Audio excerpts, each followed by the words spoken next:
উৎসারিত নবজীবন নির্ঝর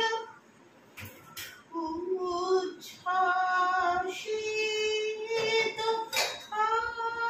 আশাগীতি। নব আনন্দে যাব, ওদিকে কোকিল কুহুস্বরে ডাকছে, নব আনন্দে যাব আজি নবরবি কিরণে শুভ্র সুন্দর প্রীতি উজ্জ্বল নির্মল জীবনে নব আনন্দে। চলো চাটা বানাই। গুড মর্নিং সবাইকে, কেমন আছো সবাই? আশা করবো সবাই ভালো আছো, আমরাও ভালো আছি। আজ সানডে আর এখন বেজেছে 8:20।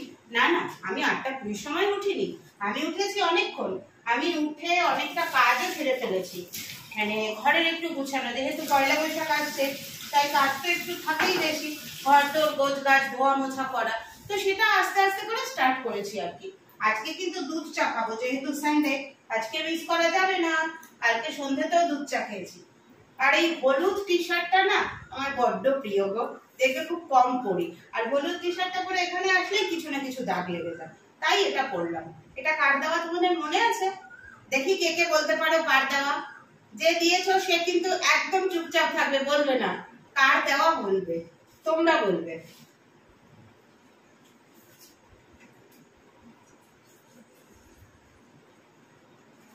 দুধটা ধরো না, একটু নিয়ে নাও, ঢুকিয়ে দাও ফ্রিজে।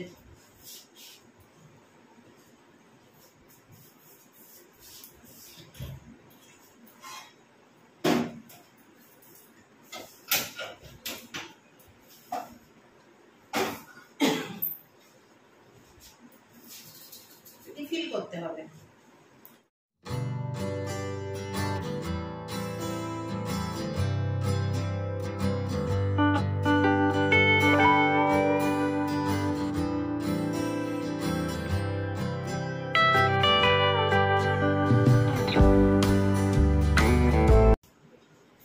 চিকেন কোপ্তা কারি করবো। চিকেনটা তো কালকে রাতেই ডিপ ফ্রিজ থেকে বার করে রেখেছি, দাঁড়াও ভিজিয়ে দিই।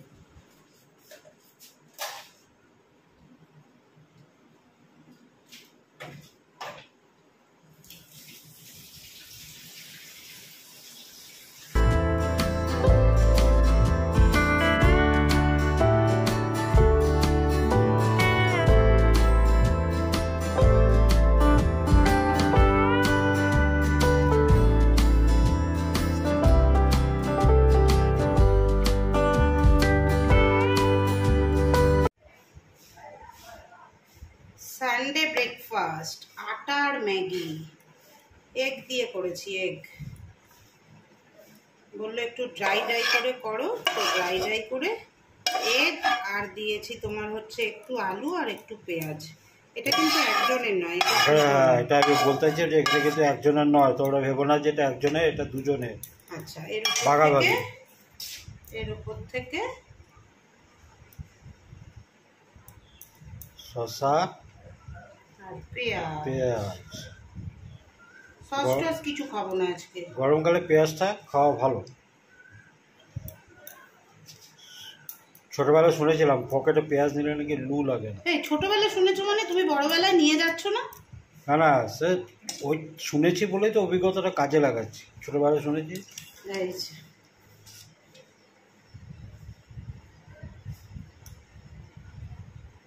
এখানে ভিডিও করছি আর এদিকে নোটিফিকেশান আসছে, ওম্যান লস্ট 38 লাখ ডিজিটাল ইয়ে, মানে কত টাকা মানে ফ্রড হচ্ছে সেটাই দেখছি, খারাপও লাগে। সকালবেলা উঠেই যেই কাজটা করলাম, এই টেবিলটা গোছালাম, একদম অগোছালো হয়েছিল। টেবিলটা গোছালাম, আর টেবিলের নিচেও একটা তাক আছে, ওই তাকটাও গুছিয়েছি। এইদিকে আছে বাতিল নয় আর কি, এগুলো খুব কম দরকারে লাগে সেই জিনিসপত্র।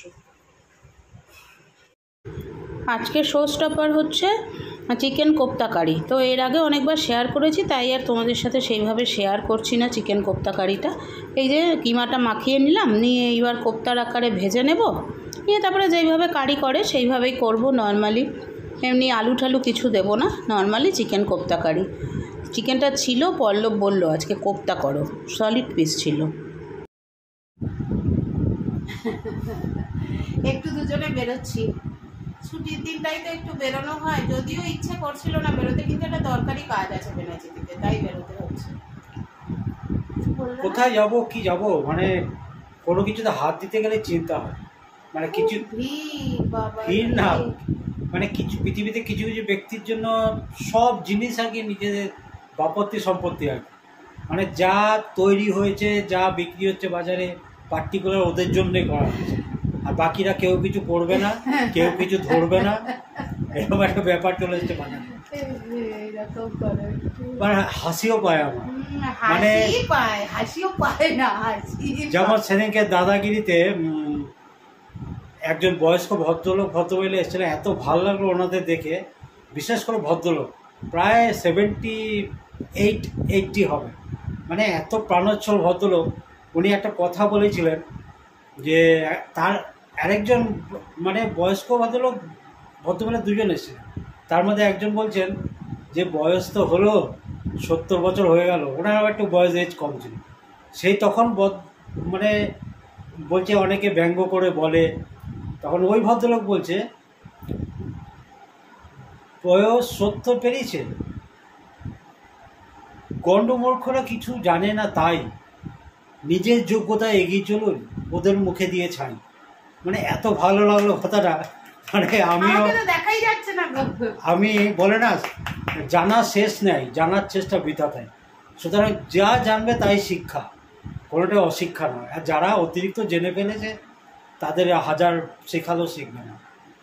চলো, অনেক জ্ঞান দিয়ে দিলাম, মানে আমি প্রতিনিয়ত মোবাইল এই জন্যই ঘাঁটি, কিছু ভালো জিনিস যাতে শিখতে পারি। ভালো লাগলো কথাটা শুনে। দাদাগিরিতে এসেছিল, খুব সত্যি ভদ্রলোককে হ্যাটস অফ, এত সুন্দর কথা বলেছেন। চলো একটু বেরোই, ঘুরে আসি। তুমি কিছু বলবে? না, আমি এখন আর কিছু বলবো না, ঘুরে আসি। তোমাদের সঙ্গে শেয়ার করলাম, ওই যে বললাম পার্টিকুলার কিছু মানুষকে দেখি, এটা বলতে বাধ্য হচ্ছি, কিছু মানুষকে দেখি আমি ছাড়া তাদের কোনো গতি নেই, মানে কি ভাবে নিজেদের বসতে, পটি করতে, টয়লেট করতে, মানে আমাদের বাদ দাও, মানে আর বাকি যারা কিনবে তারা কিনতে গেলে চিন্তা করবে বাবা এটা তো ওনার, ও তো কিনে রেখেছেন, আমি কিনলেই বলবে যেটা আমার দেখে কিনেছে।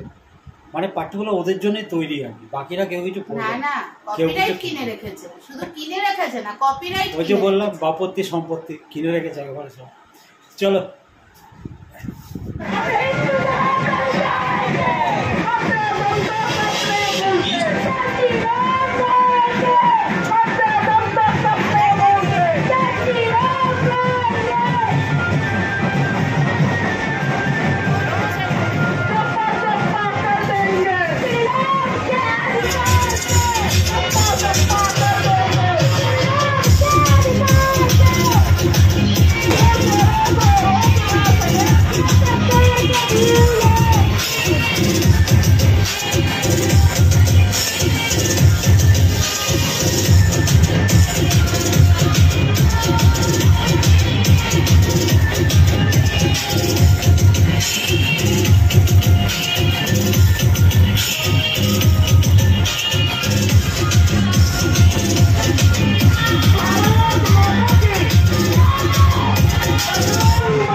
এসেছিলাম বেনাচিতিতে, দেখো আটকে পড়েছি, মানে একটা দোকানে গেছিলাম, সেই দোকান থেকে আর বেরোতে পারছি না, এত বড় শোভাযাত্রা বেরিয়েছে। ব্যক্তিগতভাবে আমি এই দিনটা আলাদাভাবে পালন করার মতো কিছু দেখতে পাই না, কারণ আমার মনে হয় না এটা আমাদের ওয়েস্ট বেঙ্গলের কালচার। তবে আমাদের দুর্গাপুরে প্রচুর অন্য স্টেটের মানুষজনও তো আছে, তারা এগুলো পালন করে। আবার আমাদের ওয়েস্ট বেঙ্গলের মানুষরাও যখন অন্য স্টেটে আছে, সেখানে তারাও ওই ওদের সাথে, একমাত্র বাঙালিই তো সব কিছু গ্রহণ করে নেয়, তো তারাও ওদের সাথে পালন করে। হ্যাঁ, আমি বলবো না যে জিনিসটা খারাপ বা কিছু, এটা নয়। আমার এটা একদম ব্যক্তিগত মতামত, আলাদাভাবে এই দিনটাকে আলাদা করে পালন করার কিছু নেই। আমরা ছোটোবেলা থেকেই জেনে এসেছি যে এই যে বাসন্তী পূজা, অন্নপূর্ণা পূজা, রামনবমী আর দশহরা, এই 4টে দিনই হচ্ছে অরিজিনাল দুর্গা পুজো। আর আমরা যেটা শরৎকালে পালন করি, ওটা তো শ্রীরামচন্দ্রের অকাল বোধন, সরি। তো সেই জন্য এটাকে ওইভাবেই, ওই বাসন্তী পুজো, অন্নপূর্ণা পুজো বলেই দেখা অভ্যাস। রামনবমী আলাদাভাবে দেখার কোনো মানে অভ্যাস তখনও ছিল না, এখনও নেই। কিন্তু যারা পালন করছে তাদের আনন্দে বাধা হওয়ারও কারণ নেই। সুন্দরভাবে তারা একবারে বাচ্চা কাচ্চা পরিবার নিয়ে বিশাল করে সুন্দর করে পালন করছে, ভালোই লাগছে দেখতে, তাই তোমাদের সাথে শেয়ার করি।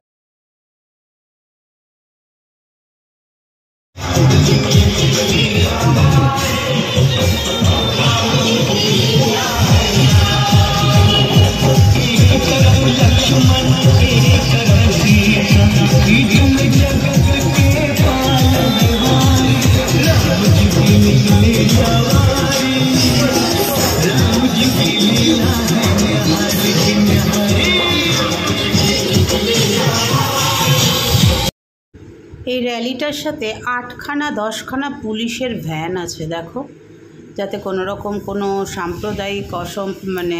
সাম্প্রদায়িক কোনো সমস্যা না হয়, সেই জন্য প্রায় গোটা 10 পুলিশ ভ্যান আছে। এখনও বেরোতে পারিনি, প্রায় 1 ঘন্টা দাঁড়িয়ে আছি সেই দোকানটার সামনে। কি করা, গরমকালে বাইরে বেরোলে একটাই জিনিস খেতে ভালো লাগে, সেটা হচ্ছে জুস অথবা লস্যি। আজকে খাচ্ছি আমপোড়া শরবত। তো এইটা ওই ডেভিড আছে না, ডেভিডের ওখানে একটা ভালো মানে কি বলবো, ওগুলোকে বলে লস্যি বা শরবত, ওইসবের স্টল আছে। আমরা যখন খাই এখানেই খাই, এর আগেও তোমাদের সাথে শেয়ার করেছি। আর সুন্দর হাওয়া দিচ্ছে, যার জন্য আরও ভালো লাগছে। আর এই লোকটাকে দেখো, সব সময় কিছু না কিছু করেই যাচ্ছে, এত বাচ্চামি রয়েছে না। রাত্রি প্রায় বেজেছে 10টা 20, চলে এসছে বেনাচিতি থেকে। বাপরে, দেখলে তো তোমরা কি বিশাল বেরিয়েছে বেনাচিতিতে, র্যালিটা বেরিয়েছে। এই যে তোমার রামনবমীর বিরাট করে। আমাদের চণ্ডীদাসও বেরিয়েছে, তবে ওইটার মতো অত বড় না, অনেকটা টাইম ওখানে নষ্ট হয়ে গেল। তারপরে এসে একটুখানি জল খেলাম, খুব জল তেষ্টা পেয়েছিল। জল খেয়ে তারপরে ভাত বসিয়েছিলাম, ভাত 1 ফুট হয়ে গেছে। পল্লব বললো আর কিছু লাগবে না, তুমি লাউয়ের তরকারিটা বের করো না, তুমি যা বানিয়েছো কোপ্তাটা, আমার ওটা দিয়েই হয়ে যাবে। তো ওই কোপ্তাটা গরম করছে, আর ভাতটা 2nd ফুট দিচ্ছি, দিয়ে এবার আমরা খেতে বসবো। এই দেখো, কোপ্তাটা গরম করে নিচ্ছি। অল্প একটু গরম জল দিয়ে দিয়েছি, কেননা ফ্রিজে তোলা ছিল, তো ফ্রিজে তুললে একটুখানি হার্ড হয়ে যায়, তাই একটু গরম জল দিয়ে একটু ফুটিয়ে নিচ্ছি, এটা একটু নরম হয়ে যাবে। আর এইদিকে ভাতের চলছে 2nd ফুট। চলে এসছি আবার তোমাদের কাছে। ঘড়িতে এখন সময় হয়েছে 11টা 15 হয়ে গেল সব কিছু। ওই তো জাস্ট গরম করলাম, ভাতটা করলাম, তাই দিয়ে খেয়ে নিলাম। ব্যাস, খাওয়া দাওয়া কমপ্লিট করে আজকে আর মাঝামাঝির কিছু নেই, কারণ সকালবেলায় রত্না সব মেজে দিয়ে গেছে। হ্যাঁ, রত্নাকে কখনোই আমি কাজের লোক বলে কথা বলি না, আমার হেল্পিং হ্যান্ডও আমি খুব কম ইউজ করি, আমি রত্না বলেই বলি। তো রত্না আজকে অনেকটা কাজ করেছে, মানে আমি অনেকটা কাজ এক্সট্রা করিয়েছি ওকে দিয়ে বলে। তো আজকে আর বাসন মাজার নেই, কেননা সকালবেলা কালকের যে আমাদের টিফিন বক্স টক্স সেগুলো মেজে দিয়ে গেছে, পল্লবেরটাও মেজে দিয়ে গেছে, আমারটাও মেজে দিয়ে গেছে। আজকে তো আর টিফিন নেওয়ার ব্যাপার ছিল না, আর কালকে নেবো, সেগুলো মাজাই রয়েছে, কাজেই আমার আর কোনো ওইদিকে কাজ রইলো না। জাস্ট সকালে চা খাওয়া কাপটা, নতুন দুটো কাপ বার করেছি না, ওটা এখন ওকে দিই না, আবার কিছু পুরনো হয়ে গেলে তারপরে দেবো। ওই দুটো মেজে নিয়ে আমার যে নিজস্ব কাজ, ব্রাশ করা, তারপরে আমি একটা কাশির ওষুধ যেদিন দেখি গলাটা একটু সমস্যা করছে খাই, আজকে খেলাম, সেটা খাওয়া, তারপরে একটু জোয়ান খাওয়া, এগুলো সব কমপ্লিট করে চলে এসেছি। এইবার ঘুমের দেশে চলে যাব। চলো তাহলে এইখানেই আমার নোটে গাছটি মুড়লো, আমার কথাটি ফুরলো। Tata, good night.